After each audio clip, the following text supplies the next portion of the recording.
Like the infamous countdown. And we are live. Welcome, Hello, everyone. Yes, welcome. FlexworkTV, episode number 2. Gang 2. So we're live on Facebook, LinkedIn, YouTube, and Periscope / Twitter. 5 instant viewers. What's up, everybody, to watching out here? We're gonna freewheel this impromptu live discussion, which is FlexworkTV episode 2, talking about Imposter Syndrome, talking about FlexCon that's coming up, and we're gonna just get into a little frank discussion about some of my background in launching inclusion in regards to the marketplace, in regards to the community and everything. So stay tuned if you want to hear a little bit about what we have going on. And we can't see all of your comments, but just comment at the bottom wherever you are. I say that we're global, and we'll get back to you as soon as we can. That's the best that I can say, right? So speaking on FlexCon real quick, I'm really excited. May 17th from 3 to 7 Eastern PM. We have a great lineup of speakers. We're about to do promos for that. We're looking to serve 500 participants this time, maybe. So we'll see how that goes. And definitely just looking to spend time with everyone with what we have ready for you. So how do you feel about it? I'm looking forward to it. So, FlexCon is something we're doing monthly. It's a digital conference for freelance and remote professionals. And of course, we want to evolve it into a job fair as well. So companies, if you're hiring talent, or if you just want to exhibit what you're doing out in the community, then sign up for as an exhibitor also. Right. So getting into it, we kind of touched on imposter syndrome last time. So many of you out there do not know that Jabril is equivalent to the proper, and I have to say proper because once you deal with him, you know that he's proper, the proper version of Master P. What do I mean? He has done mixtapes. He has done cell phones. He's done a whole lot. And we've gotten into a discussion and we're like, how do we start having more content and having, like Jabril said, the honest truth conversations of stuff. So if you don't know, he became an entrepreneur at 16. He has been featured in Black Enterprise and a whole lot of other stuff. So Jabril, give us a 2-minute version of what you've been through and where you are now. And we can start the discussion there. I started let's start at the beginning. So I started selling candy in high school. In middle school. Okay. The kids were buying, I was at a magnet school, and the kids were buying pixie sticks from me. Those were good back then. Yeah, but I mean, to be frank, you're supposed to pour it in your mouth. Someone was putting it in their nose for some reason or another, but we're not going to get into that. It was a cool factor. I used to fix bikes. I remember I had an old go-kart that I fixed up, sold it. And it's so amazing. I think back now at 13, putting that bike or that go-kart in the classified section on the newspaper, and some strange guy coming up to the house, and I coordinated that whole deal. I negotiated on the price and everything. And I'm just like, would I have let my 13-year-old allow for some strange guy to come to the house, and he basically ran the entire deal, negotiated the price with the person, presented that right. Bike or that go-kart to the person. It's just crazy, but I was doing that, right? So, yeah, that is like my first kind of real start into entrepreneurship. Other than the example that, my father gave me, and, he had a hats and t-shirt business. He'll go get hats and t-shirts monogrammed. I remember for Gafers, I remember being in the office at Gafers, and this Gafers was, I don't know, one of these department stores in Pensacola before it turned into something else. I don't know if it became Macy's or whatever, but I remember and them selling. He was in there selling that. He had of course, a landscaping business as well, hauling business. So he used to let me go, and sometimes he would let me bid on the project. He said, "What do you think? Wow. What do you think we should charge for this?" And I was pretty close, you know. What else? There's this black drink called Omar on the Now. It was watermelon. Yeah, Omar on the Now was distributed by a black bottling company out of Chicago, I think, and it was like a watermelon celery drink. It's like a V8. Okay. V8. That's what it was like.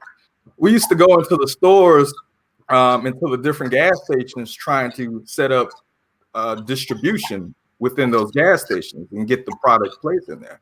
So we used to do that.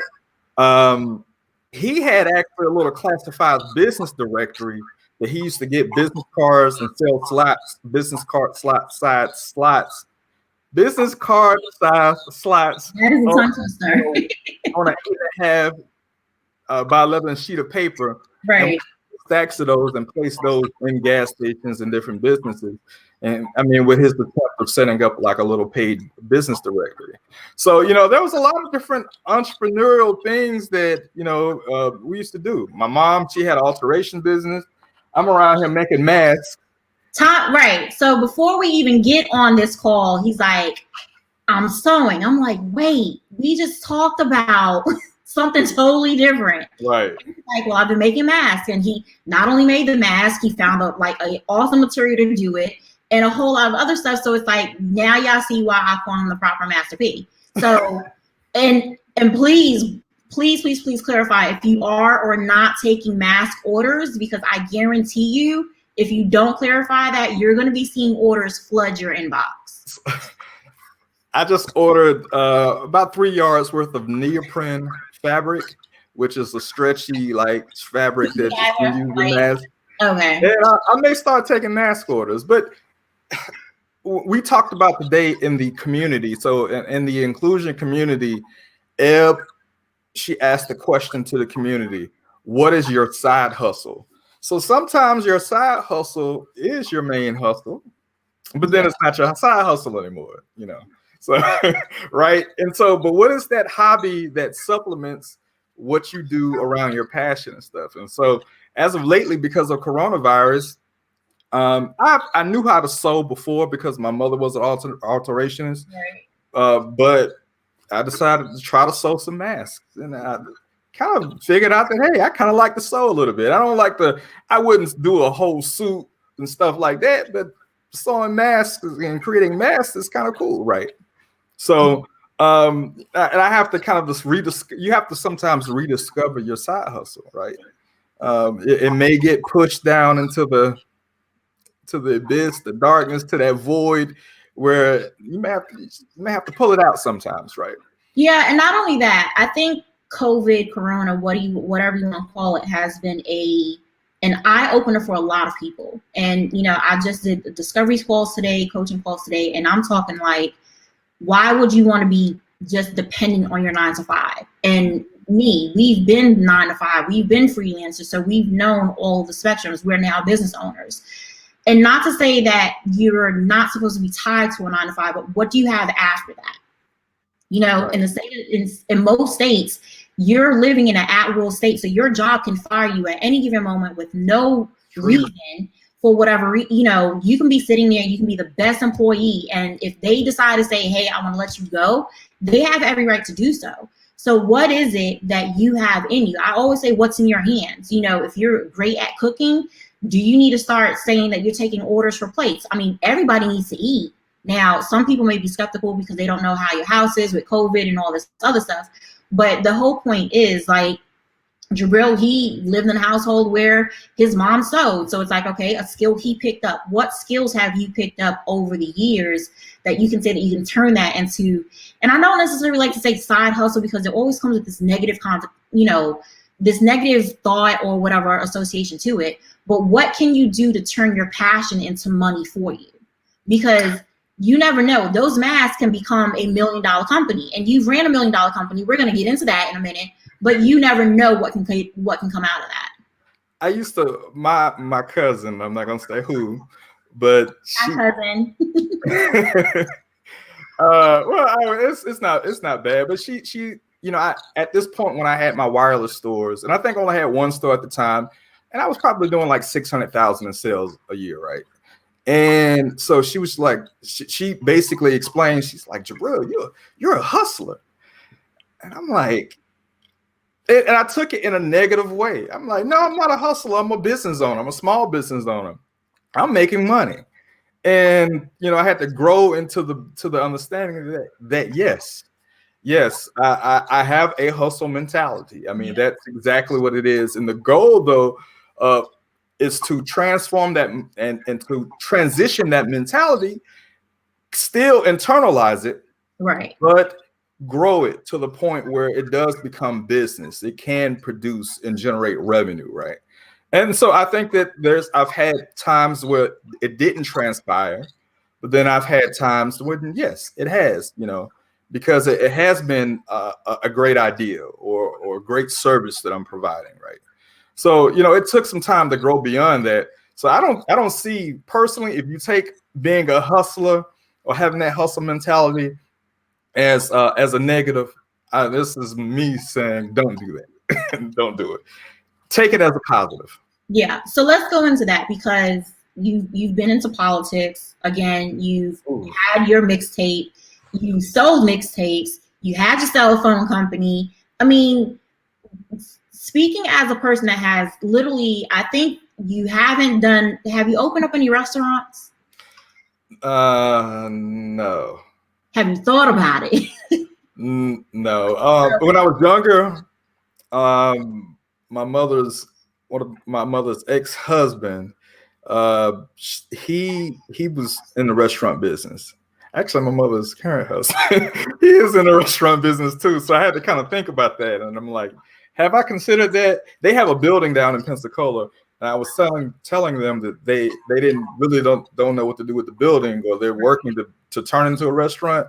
And so that's why I had to kind of think of that. And so I am, You're tied to it. And myself, there isn't anything that you have not been tied to. So with that being said, and jumping right into the conversation, you have had some very successful moments, like literally where I'm pretty sure that if somebody was to look at your high school yearbook, where you voted most likely to succeed, or, whatever, because looking at your history, yes, there are articles out there on Black Enterprise and a whole lot of other stuff. If you was to Google Jabril, you'll see it.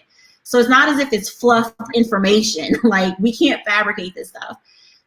Talk about how it's been of being at the high level and then feeling as if, oh, you're not succeeding, because you've discussed that. And I'm looking at you like, what do you mean? So touch on that for a minute.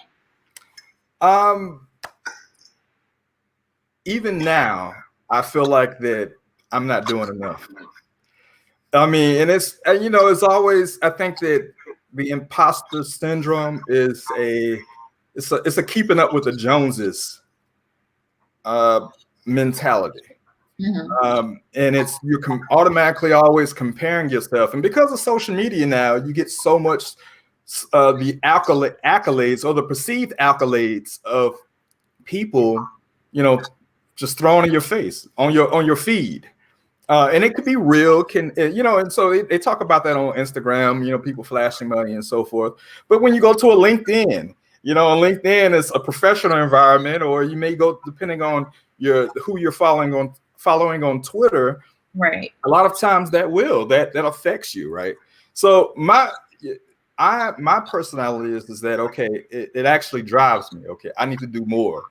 But at the same time, that's always a balancing act between, is it more so an issue with my, a self-esteem issue, saying, hey, I'm not good enough, or is it more so, what is it exactly, right? So it's just getting to the bottom of that. So I've been at a high point where, I had a company that was bringing in almost $1 million a month. $1 million a month, right? And that's crazy. You're thinking about it now. It's really crazy. Hello. For how many years? Now, this is not, let's say this is not revenue. This is not net revenue. Yeah, but I mean, still, $1 million a month, right? And I still, at that point, I still didn't feel like I was doing enough. It's like it wasn't good enough, and I needed to do more.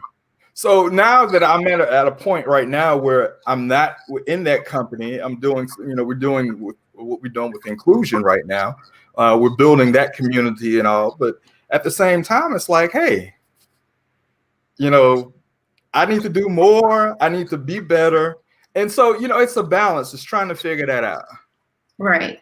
So the first question I asked you is, at what point in life did someone tell you that you weren't good enough or that you had to do better? Because when we start looking at the root of certain things, it's kind of like, so if you read Who's in Your Room, which is a great book that literally like tells you to dig underneath the rugs that you just swept stuff underneath there. But then if you look at, You're a Badass at Making Money, she even brings up the point of there is just deeply rooted things that we've been told as kids, like money doesn't grow on trees. So if we're told certain things like that, we grow up with these traits to be like, oh, I have to do this. But then it's like, who told you?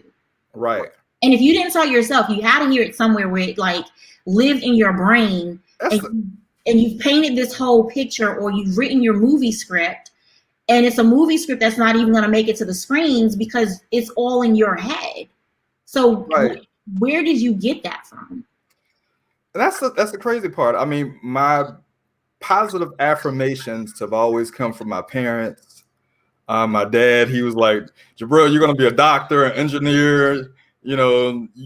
Because, like in elementary school, I was rated gifted and went through, the gifted program in middle school, made it into a magnet program in high school and so forth. And I don't know. That's a very good question. My mother never, both of my parents, always positive affirmation in regards to school and getting stuff done and, being responsible, taking care of family and so forth. So that's a very good question. And more so, it's always come out of fear of, I don't know. I've always had a fear of being broke, of being to the point of growing up or providing, not being able to provide a lifestyle that I didn't have for in my own childhood. So that can be part of it. But beyond that, though, I can't point to a single thing other than the fact that there's just an internal gear inside of me that says, okay, you gotta glow up, right? Gotta keep glowing up. So it kind of hits two different things of, if we operate in fear, we get the fear results. Mm-hmm. And if we operate in, I'm scared, but I'm still moving, it's two different things. And I told someone today, it's like, if you operate in fear, what is it that you have to lose if you just say, I'm going to let go of that fear and keep moving? What we lose is, as stepping out of comfort zones and all that other stuff, is the control factor that we have. And then also the comfortability. So in fear, it may be with you, like you said, you had a fear of growing up being broke, but then at the same time, were there things that your fear has driven for you to be back in that place of keeping you in your own island, of making you feel as if you're not good enough? Right. And from that perspective, you need to really step back to say that you've succeeded because you have the story, you have the testimony to still teach people how to go from here, here, here, here, and here. And we sometimes think that we have failed and it's not going to be the benefit of someone, but our failure is a teaching moment for someone else. Right. And even with inclusion, you have to see the growth in that. I mean, we talk about it every day, but we've tripled, now we've kind of quadrupled in 3 weeks looking at the numbers. So you've been there in different arenas in life, but you have to see that the pattern is that regardless of how many failures you have, you always have 10 more success moments to it. And when you really start getting down in the deep dive of why do you have that, I'm not good enough, I need to do better. Yes, it may be part of that fear of not wanting to be broke, but on the flip side, it's kind of hindering you because that same fear is what's driving you to be the imposter. Right. So I know I gave you a whole lot right now, but woo, Look here, Ayana. Look here. So everybody, please know that this was Jabril's idea. And I'm like, are you sure? So yeah, we were talking about this. Sure. Okay. We were talking about this after the first FlexworkTv, and I was like, I could get on here and because I was explaining. So there was a point where after I was in the Black Enterprise magazine, and I mentioned about the fact that at one point I've had to file bankruptcy, right? Personal bankruptcy. Mm-hmm. And that's coming out of that business that was making a lot of money, and the revenue model quickly changed, couldn't mitigate the losses. And that was one of the ways that I was able to of course, reset. And so, the part of the conversation behind the scene conversation was whether or not, I should have disclosed that. And so I had a lady that called me. She found my number, she read the article, and she was going into, she had an educational camp that she would do as a teacher. And she was a teacher, she is maybe. And so she talked about how that camp was generating nearly as much income for her as her teaching job, and whether or not she should transition over. But she was also mentioning the fact that she had gone through similar financial obstacles, right? Bankruptcy and such. And she cried on the phone, like teared up and cried on the phone, talking to me, explaining that how much she how much she enjoyed being able to read someone else's story and relate to that, and relate directly to her story, right? So I think a lot of it is, and one of the reasons why I wanted to kind of put that out there is, and yes, part of this was my idea to be transparent, is because of the fact that, especially during a time like this, where so many people have lost jobs, it's important to be able to take the fluff away, to take the imagery, the glam away, to say that, we are real people out here. I'm a real person out here trying to make it work, trying to build something from nothing, meeting great people like Eb and many of the other people that I've met along the way that we've brought into the team to grow our community. Yeah. So with that, where do you see more of the need of transparency or transparent conversations, in the inclusion community, and even in just local communities as it is? Because to be honest, we're like, nah, I'm not going to do that because I don't want you in my business. Mm-hmm. But then when we look at when we look at the high rate of depression, when we look at the high rate of anxiety, I mean, I can only imagine how those numbers may have tripled or whatever, especially at a time like this, because it's like, before we had the routine of going to a 9-to-5 and putting on that face, putting on that fake face, like, oh, everything's cool, I'm at my 9-to-5. But now, no, you're stuck at home, literally dealing with yourself, and you may have family, you may have kids, right. And it's like those people that had their escape moment driving to their 9-to-5 or whatever else no longer has that sanctuary, if that's what you want to call it. So speak on that, because there's an importance of now being transparent. And even as business owners, we have to be transparent to those people that we serve, because it's not always fluff. And sometimes we're like, oh, we can't do that as a business owner because people are going to think we're weak. I do it every single time I'm on the phone with one of my clients. Like, this is where I'm at right now. There are times where I'm like, I don't feel like I'm being a great parent, and I'm just going to be like, it is what it is, Right. But people are like, wait, what did you just say? You're supposed to be a coach. No, I'm being honest with where I'm at right now, because I can't effectively serve you if I can't be honest with where I'm at. And the funny thing is, I may say something like that, and if we're on a group coaching call, there's like 5 other people. Yep, I feel that way. I feel that way. And a lot of people think that they're on this island by themselves, when it's really, no, you're not alone. So discuss how important it is to you to really see more transparency in the networks that we flow in. Well, I would say this time more than any other time that you'll probably have in your lives, in my life, this is the best time that you can be authentic. You can, or you could grow back into your own authentic nature, right?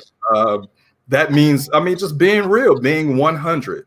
Why? Because right now, I mean, you're watching, like I watched the show, I watched the little BET special where they had Regina Hall. They took the little clip from her and everything, and she was talking about her hair.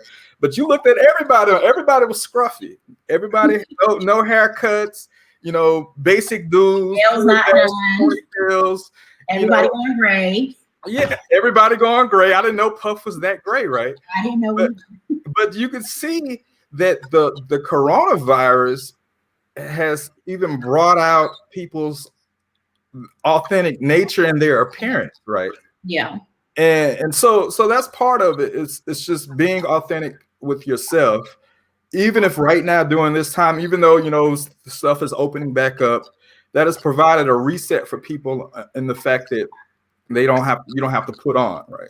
You don't have to put on for your city, for anything else. And so this is even me right now being just explaining this and explaining a little bit about myself, you know, trying to figure out how to broadcast that authenticity to a certain extent, right? My own authenticity. Yeah. And just not put on, just, you know, just explain some things. So, and another thing you talked about as far as managing, you know, in a household, I think community is important, right? Mm-hmm. So when you went to work, even though there's people that you didn't like at your job, there is many times, you know, in many dynamics, especially in a household, if it's a husband and wife, spouses, and so forth, you know, many spouses don't really know what each other do. You know, they don't know their roles. They don't know their real roles and jobs. I saw a tweet earlier, and the lady was like, I found out that my husband, all he does all day, he gets paid to be in a meeting to discuss another meeting. And then that next meeting is to discuss the meeting next week. And then they're having a meeting to discuss the last meeting. He just gets paid to be in meetings. Yeah. And so that's, you know, people don't, so because of that, a lot of times there isn't that connection around work, and you have to continue to, of course, find that community that's wrapped around even your work interests, right? And that may be, I think that's especially hard though for the freelancer and for the remote worker, especially the people that are in our community, in our inclusion community, right? Mm-hmm. So it is connecting. It is staying on top of those connections. It is reaching out through video, reaching out over the phone, talking to people, talking it out.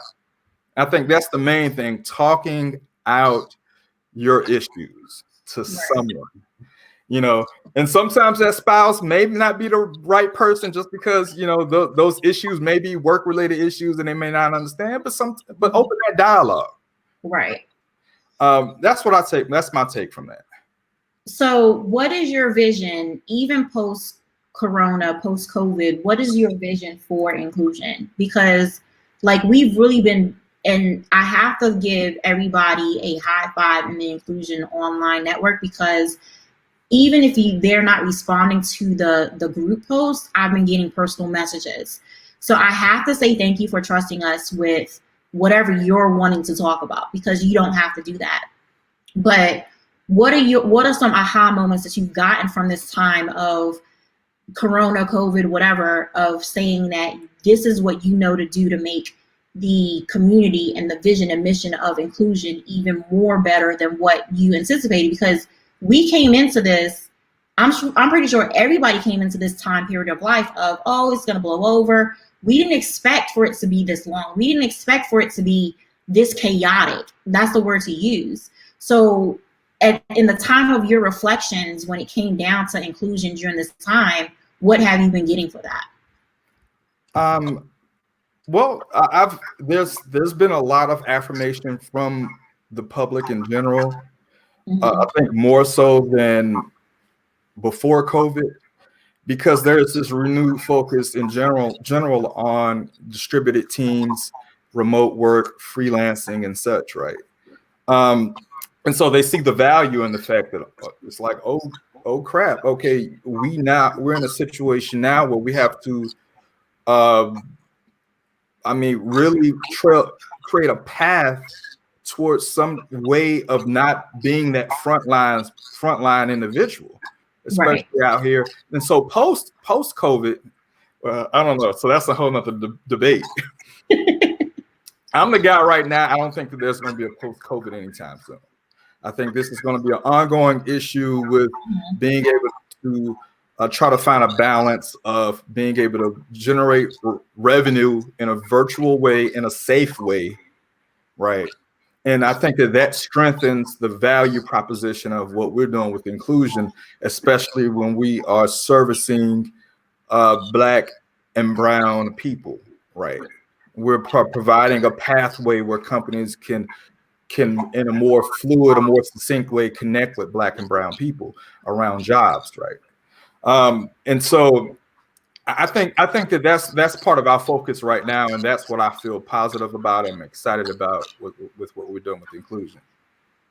Yeah, I don't see, like you, I don't see that the remnants of Corona, COVID, whatever you want to call it again, that is going to ease up anytime soon. And where I'm excited about everything for inclusion is the fact that we're not just the community that says, hey, let's come into this community and talk about coding or whatever else. I mean, we're literally looking at ways of, hey, how do we have coaching sessions, even if it is 15 minutes here and there, to say we're here for you. Mm-hmm. Being that soundboard to say that if you need to talk about something that's going on that is hindering you, again, to be the best version of you, taking away the title of remote work or freelance or whatever else, let's deal with that first. Because if you're not good as a person, you're not going to be able to flourish into your best you. So that's why it's like, do we need to do this? Do we need to do that? I mean, we're going to start rolling out lunch and learns. We're going to start doing more stuff outside of FlexCon. And as much work that we put into FlexCon, I had to step back and be like, wait, hold up. Are we ready for this? But then at the same time, we're being called to do it. It's the demand right now. So we either keep it pushing and serve the community, or we fold and be like, nah, we're not going to be able to do this. But we knew what we were getting into. We knew what we were getting into when we were at 222. Now we're at 644. And it's like, by next week, we're going to be at 800. So it's like, going back to this conversation, how many people do we need for the team? How many people do we need for this? And even talking about that, because even sometimes as business owners, we're like, oh, I can do it by myself. I can do it by myself. Or we've been hurt to say, well, someone promised that they're going to do this and they didn't follow through. So let me just put that back on my shoulders and be the multiple worker, like multiplicity with Michael Keaton, and trying to duplicate yourself, and it's not working. But from the inclusion side, like, we're in there like, do you have the expertise to do this? If we need a graphic designer, who can do that? Somebody stepped up. We need a web designer. Who can do that? So we're kind of promoting within. We're taking the concept from corporate America, so to speak, and promoting within, which is awesome. But we know that there's more people out there that are like, excuse me, that are like, I need something like inclusion and I don't know where to start. Just start by going to inclusion.co/community. And then when you get there, you'll be greeted by this little bot. It's going to say, hey, it'll send you a picture. And the moment you get into that community, one of us is going to jump in and greet you. One of us are going to say, hey, can you take the survey? And we have a short survey out there on purpose. We want to know what the people need, not what we think they need. Because we can give y'all tuna fish sandwiches all day, every day, and not know that you're allergic to tuna fish. But we're forcing tuna fish down your throat and you're literally dying because you know how I am. Right. We're killing you because we're not giving you what you need. We're giving you what we think we want or what we think you want. So I have to say that the Inclusion Network, again, is one of those things. And y'all may say this is a shameless plug, but for any freelancer, remote worker, small business owner that is looking for a great network to deal with the imposter syndrome, to talk about purpose. I threw a question out there about purpose and values the other day, and I got some private messages, but we didn't get any public answers. Right. And I know why. And not putting anyone down, but I know why. So because I know why, it's then taking that step further to say, what am I gifted in purpose to do, to pull that out of people, to not be afraid to answer the question of, what do you think your purpose is, or do you know your core values? I'm gonna tell a story real quick. I had a guy that that reached out to me on, I don't know what happened, but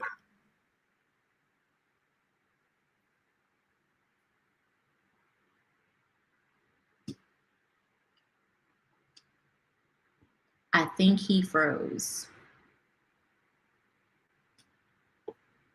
Let me send him a chat real quick.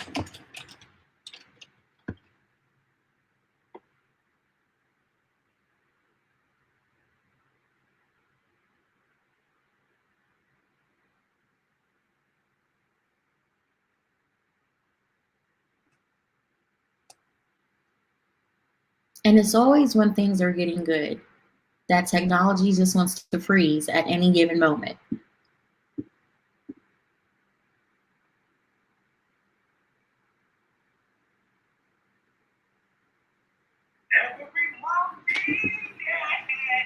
So with that being said, until Jabril comes back, we can definitely be in a place of really, really, really saying, hey, I need the network. I need to be a part of something. And that's great. You can easily say that it's one of those things of you may not know where to start. Even if you're just now becoming a freelancer, even if you're just now starting a business, we are there. If there's questions that you're afraid to ask openly in the community, just shoot us a message. And as I said, we can't see, well, I can't see the live comments right now or anything else, but really being in a place of just starting somewhere. And you don't have to know all the answers. You don't have to know your next steps or whatever else. That's the best way of getting started, of not knowing anything at all. So if you have any questions, you can email me personally at eb@incluzion.co. You can email Jabril at incluzion.co. Of course, definitely we're on Instagram, not Facebook, but we are on Twitter, but we primarily live on Twitter and on Instagram, but we're definitely in the community every single day. I'm in there at 2, 3 o'clock in the morning, first thing when I get up. So just make sure that we're not missing anything from you guys. So with that being said, you know, you have an open invite regardless of where you are. And even if you don't have a title attached to your name, but you want to start somewhere, just go ahead and let us know and we'll get you started. So I'm going to close out the second episode of FlexworksTv. Again, we do have FlexCon coming up on May 17th. We will be putting that info out there. We are looking for speakers for future events. So if you are a speaker and you have some quality content, there's Jabril. See, we always say that whenever it's going to be good, something happens. Oh boy, I was like, what? I'm not closing out. Jabril came back. All right, can I finish my story? Yeah, you need maybe that was a sign that I shouldn't tell this story. Maybe that's what it was. I mean, are they going to help somebody? I'm going to test the universe anyway. Test the universe anyway. We're testing today. All right, so my story was, and it was more so going back to, you know, understanding your passion, right? And this was something. So the gentleman reached out to me. He actually invested in our crowdfunding campaign. He sent me a message, basically kind of cursing me out. Why? Saying that I was, you know, a charlatan. I was inauthentic and so forth. Because he sent me a LinkedIn request, and I don't know what happened, but I ended up denying the LinkedIn request. Mm-hmm. And like, that really bothered me. It bothered me. And he actually blocked me on all social media, so I couldn't even respond. I found his email address because he invested, and I sent him a message and I apologized, right? And I talked about the fact that I said, one of the things I want to tell you in this apology is that this is my mission. This is my passion. And building this ecosystem around remote and flexible work, and providing economic empowerment for these diverse freelancers out here, right? So you was talking about just finding your purpose and being able to do that, right? And that was my segue into that explanation, is that, you know, everyone out here has a purpose, and my purpose, you know, I'm finding and I'm understanding my own purpose is not around just being some super wealthy, successful tech entrepreneur. It's providing a conduit for other people to find their own purpose as well. through work, right? And that's the story I just wanted to tell. See, but it needed to be said. So it's really one of those things of, and you made a great point that yes, he is an investor, but it's still one of those things of going back and closing that gap of what misunderstanding did you have just because I didn't do X, Y, Z. Right. Now, you already know me. If you would want that to me, I would like, well, you know, depending on how much he invested, do we really want to put up with the headache? You already know me. Like, there is no way that we're going to attach ourselves to anything that is going to be a hindrance because you feel that we didn't accept your invite. Right. But in all honesty, all communication that has gone out has been join us in this community and do this and do that, because there's going to be a time, and I tell you this all the time, that you're just not going to be accessible. And as a business owner, we sometimes have to put ourselves in that place, even as freelancers. If you work for a specific company and you know you have your boundaries in place, something that we just muddy all the time because we want to please everybody. No, we cannot please everybody. Right. And still having those boundaries in place, that goes back to the values. You cannot say that you are working with someone and they don't value you. You can't say that you're working with someone and they're totally disrespecting you. It's not going to work. And even when it comes to money, it may have been, and I tell people this all the time, if you offer me $1 million, but I feel that if I feel that I have to sacrifice my peace, my sanity, and compromise everything that I stand for, I'm going to have to turn it down. And even with you, that's even more of a testament to say that you have been able to raise, because I didn't have any part in the fundraising campaign. I'm just going to be honest. But you raised a good amount of money. Right. Yeah. A good amount of money.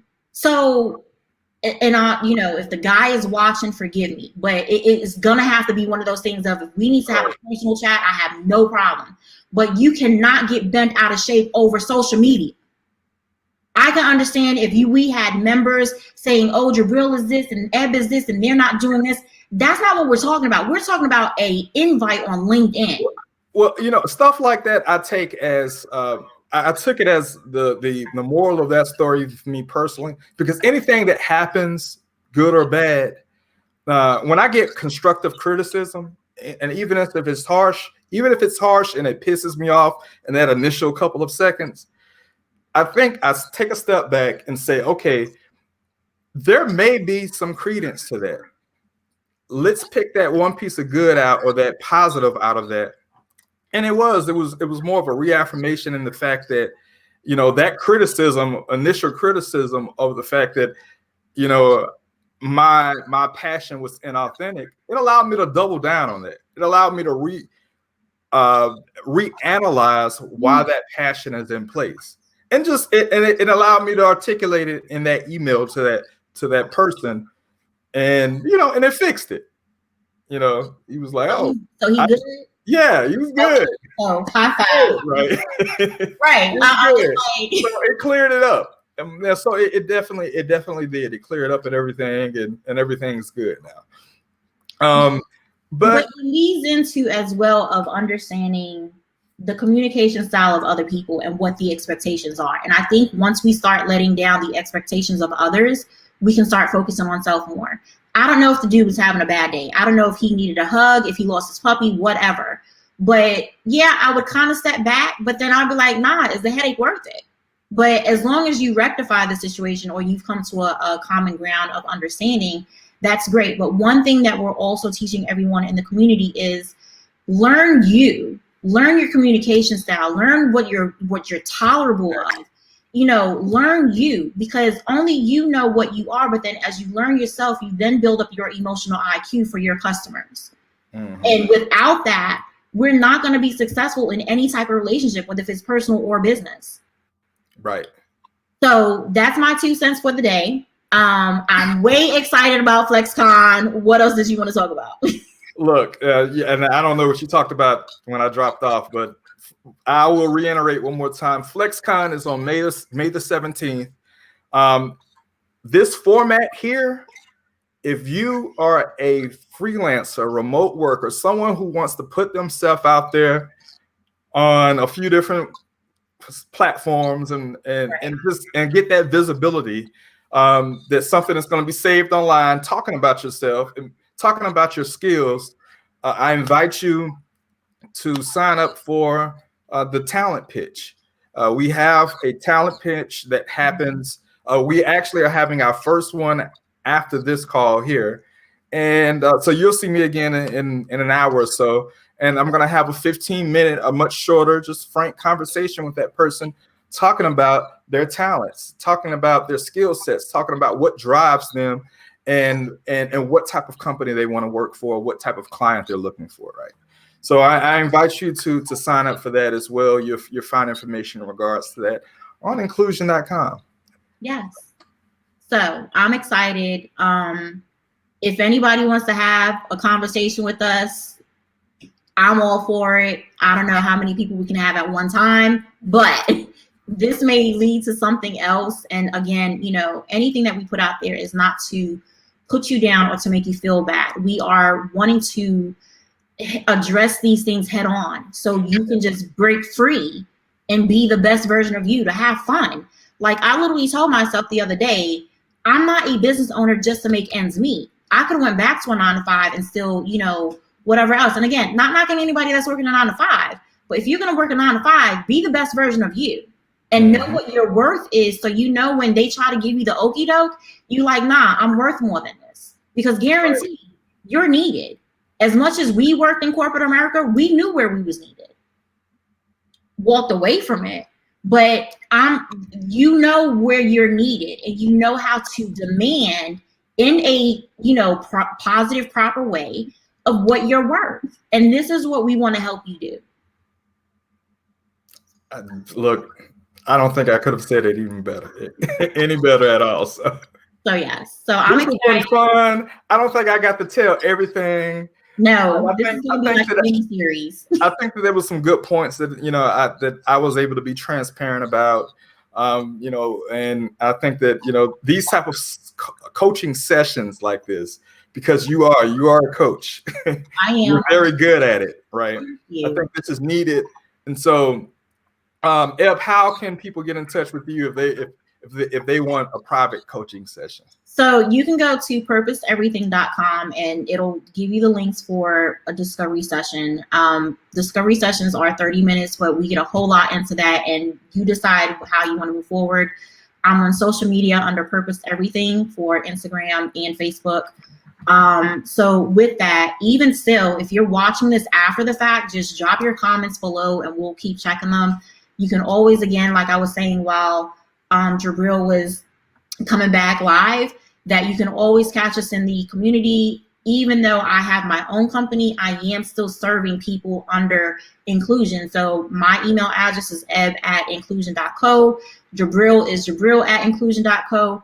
And, you know, not trying to be funny when I say this, just give us some time to answer your email. Do not get offended if, you know, there may be a time where we may be in the middle of FlexCon and we can't answer your emails right then and there, but we will get back to you. So, you know, just making a joke of it, but it's real talk. This has been fun. Yes, this has been very therapeutic on my end in many ways. And I'm an open book. I don't think that, like, one thing real quick, when people have asked me about the fact that, you know, they have a business idea and they trust me that I'm not going to take it and steal it. And they'll talk about their idea. I don't think anybody out there should be scared of, you know, what they know, right? Keeping it a secret. Talk to people, because sometimes those people that you're talking to, they could be your best ambassadors, evangelists, and so forth, right? So I do the same thing. So that has created a level of transparency in myself, to the point where it's like, hey, I'm not giving out all the secrets. No bank account passwords, none of that stuff. Right. But yeah, it's as far as just information about myself, about the things that I've gone through. Even now, after this, if you've seen this and you want to follow up and, you know, slide in the DMs, ask me a question. So slide in the DMs about business. We're going to clarify that. In the context, yes. Yes, about business. So Thanks everyone for watching. I'm Jabril. Have a good one. I'm Ed, and let us know what else you want us to talk about. We're here for you. Bye, everyone.